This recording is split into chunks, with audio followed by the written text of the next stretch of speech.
ایک سبق آموز کہانی ایک دفعہ ایک گھوڑا ایک گہرے گڑھے میں جا گرا اور زور زور سے آوازیں نکالنے لگا۔ اس گھوڑے کا مالک ایک کسان تھا جو گڑھے کے کنارے کھڑا ہو کر اسے بچانے کی ترکیبیں سوچ رہا تھا۔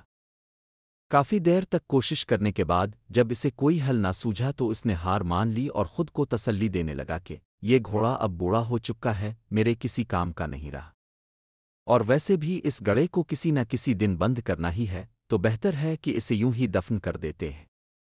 یہ سوچ کر کسان نے اپنے پڑوسیوں کو مدد کے لیے بلایا اور سب نے مل کر گڑھے میں مٹی بجری اور کچرا ڈالنا شروع کر دیا۔ گھوڑا یہ سب دیکھ کر پریشان ہو گیا اور مزید زور زور سے چیخنے لگا، مگر کچھ دیر بعد وہ اچانک بالکل خاموش ہو گیا۔ کسان نے حیرانی سے گڑھے میں جھانک کر دیکھا تو دم بخود رہ گیا۔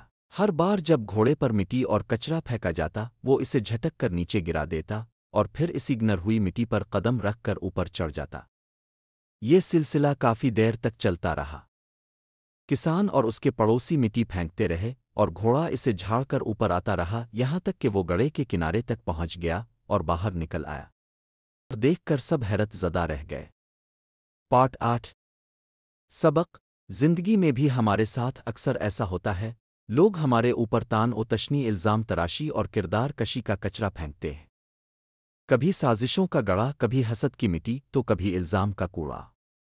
مگر ان سب کا مقابلہ کرنے کا طریقہ یہ نہیں کہ ہم ان گندگیوں میں دب جائیں اور ہار مان لیں، بلکہ ہمیں چاہیے کہ ان باتوں کو جھاڑ کر ان پر قدم رکھتے ہوئے زندگی میں آگے بڑھتے رہیں، بلندیوں کی طرف، کامیابی کی طرف۔